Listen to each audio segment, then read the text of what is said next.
All right, y'all. Like I recapped in my intro, today's episode. So, fellas, get your beer. Ladies, get your wine. Come on in. It's time to talk. So, like I said in my intro, our episode today is going to be on Stockholm syndrome because, like I said, I feel like a lot of us suffer from it and don't even know it. And I feel like it needs to be discussed. And this being my open platform, like I said, I'm going to be speaking my truth so that hopefully it helps somebody else out. So, let's get to it, ripping the band-aid right off, like I said. Let's get comfy, y'all. Because this is about to be a good rocky one. I'm about to ruffle some feathers, upset a couple people, help a couple people, whatever way it floats. However it floats your boat, we shall see. So, like I said, we're going to talk about Stockholm syndrome. Like I said, I feel like a lot of people suffer from it. It's not something that you can develop with a total stranger. It can be a family member. It can be an abuser. And then, like I said, the definition of Stockholm syndrome is someone who is getting abused. Not doesn't always got to be physically abused, but abused in any type of way. And they end up catching feelings for their abuser.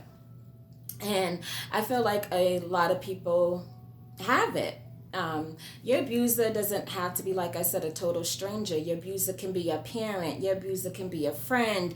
Your abuser can be a spouse. Anyone, So with my story, like I said, I would never name any names. So we're going to call this person X.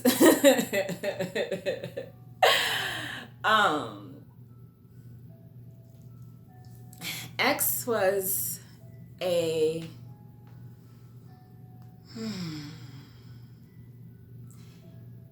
X was a person that I ended up developing those positive feelings for.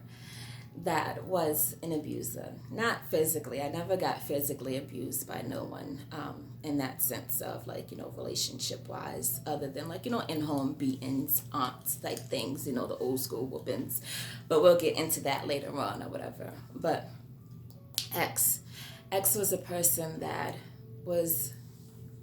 I developed Stockholm syndrome for.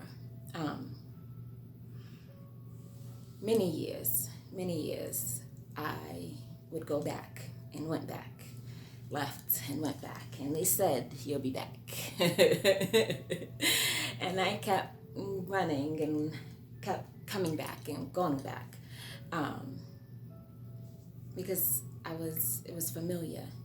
It was a pain that I was used to.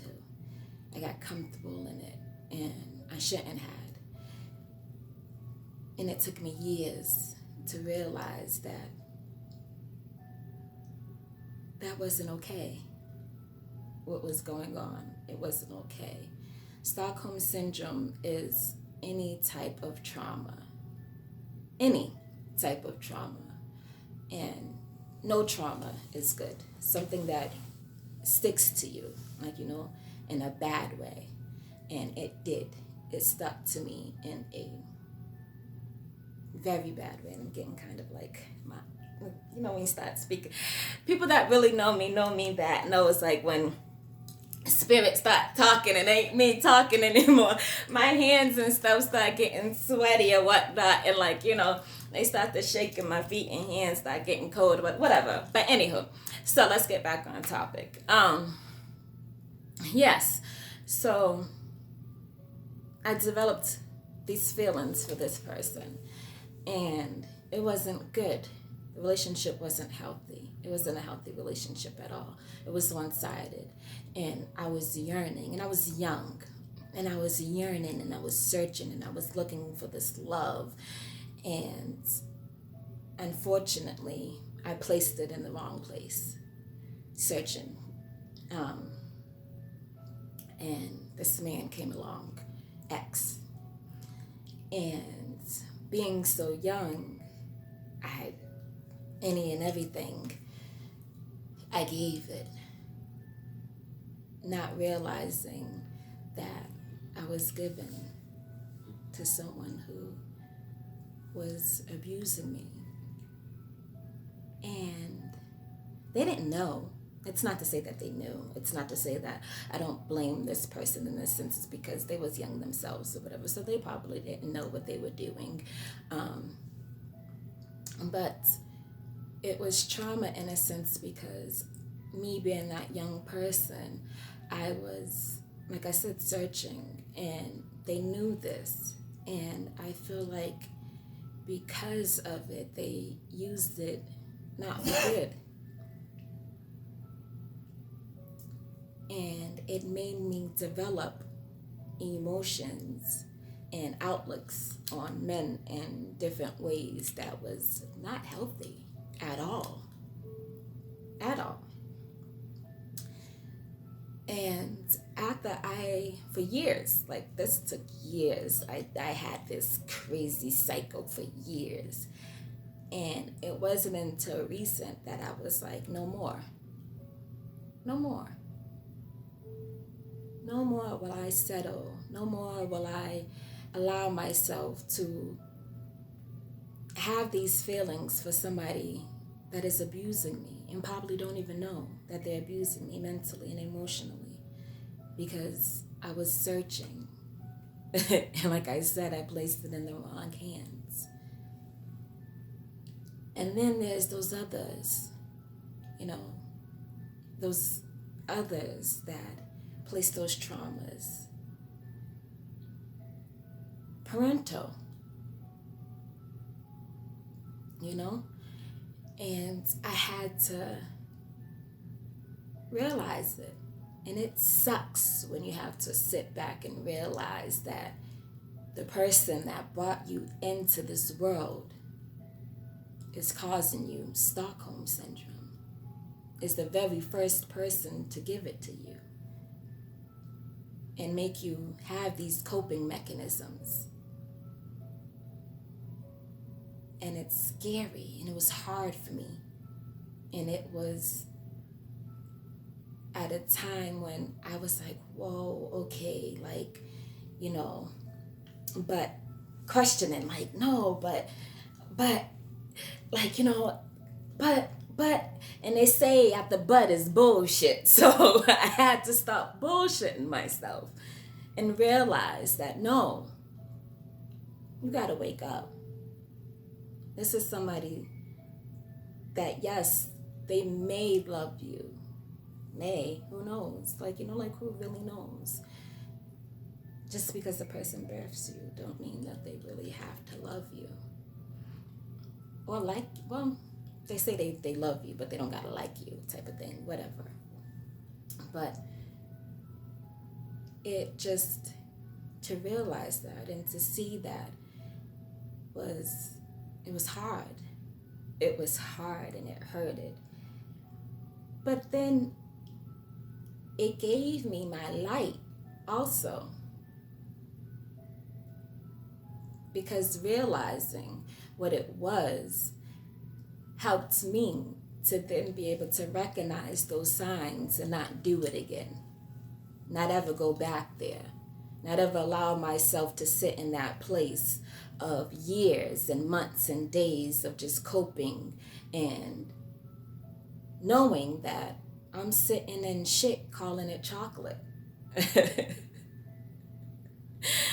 And anyone that really knows me knows that you can sit in shit and call it chocolate all day long, but I'm going to tell you, it stinks. And the hardest thing that I had to do was tell myself that it stunk.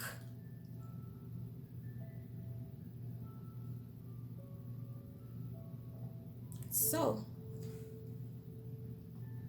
we're getting over it and coming into the realization that this is what I was doing. I took a step back and was like, you know what? Regardless of the title that this person has over you, whether it be a parent, a boss, or anyone, a friend even, you don't have to deal with that. You don't have to put up with it. You have to, whether you're male or female, learn your worth and know it. Recognize the signs of abuse. Recognize that this person is an abuser, whether it be mentally, physically, emotionally, or financially. Don't sit in shit, I should say. Don't sit in shit and call it chocolate. See those signs, those red flags that we all love to ignore because it's this person. It's the mother, it's your mom, it's your brother, it's an aunt, it's a boyfriend, it's an ex, it's a friend, and you've known them for years. I hear so many times, well, we have history, it's the history. We have these many years, these many years. Those years that you have wasted with this person, they should have been able to see the value in you. In you, fully in you. To not disrespect those years of abuse, with abuse, I should say. They should see the value of you and love you unconditionally. You need to start loving you unconditionally so that others can. See the signs. Stockholm Syndrome is not talked about often. And no, I'm not a licensed psychologist, but I see that a lot of us have it.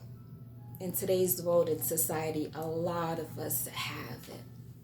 Me, myself included, I had it. And it's one of those things that is not discussed. We don't discuss it. In this day and age, it was something that was brought up about in 1973. And it's not talked about now in mental health because of whatever reason, who knows? It's not important. It don't make my dollars, I guess, maybe, I don't know. But I'm here to talk about it since nobody else is. So let's talk. Because I know I'm not the only one that has gone through this, that has been through this, that is going through this, that is feeling this way, that have felt this way. I pray that we can all just come together and have this open discussion. And maybe hopefully that somebody else can see these signs and get out. Seek help. Stop doing it. If you are the abuser, to stop. To see that that's what you are doing. Because that trauma can take years to get over. I'm only 33 and I'm still working at it and still trying to get over it and still, even to this day, still battling with it. And had to tell my final, last abuser that enough was enough. And I've had enough. So, like always, like, share, subscribe. I'm always keep this short and sweet and simple because I don't want to babble on too long because I know that I can. Because I know my spirit be wanting to talk. We can always come back. I'm going to go live and have this open discussion later on in the week about this. Because, like I said, I know a lot of people are probably going through it, and I feel like we should have a conversation. It's a conversation worth having. So, if you want to stay anonymous, you can write in at letstalktruthhour at gmail.com. If you don't care, like I don't care how Tom, Dick, and Harry feel, come underneath the live and make your comment. Let's talk. It is that time. It's time, like, to have that open discussion, to be able to really, truly talk about things. Time to rip the Band-Aids off, heal these hearts, heal your souls, Let that light shine through that is bright. Hold your crowns up, fellas. Like, you guys as well. I know that it's not us just ladies, it's fellas as well. I know a couple of men that allow themselves to sit in some stuff that was just not healthy at all for them. And it's sad to see. It really is, because they're my brothers. They're my actual brothers. I call all men my brothers that I haven't, because I ain't one of them people. But anywho, yes, like, it's not just us ladies that is going through this. It's our fellas as well. And I feel like they battle with it probably more than we do. Maybe. Who knows? Let's see. So let's talk. Like always, like, share, and subscribe. Comment and write in. Let's talk with your girl. I'm here. I ain't a licensed therapist, but I'm here.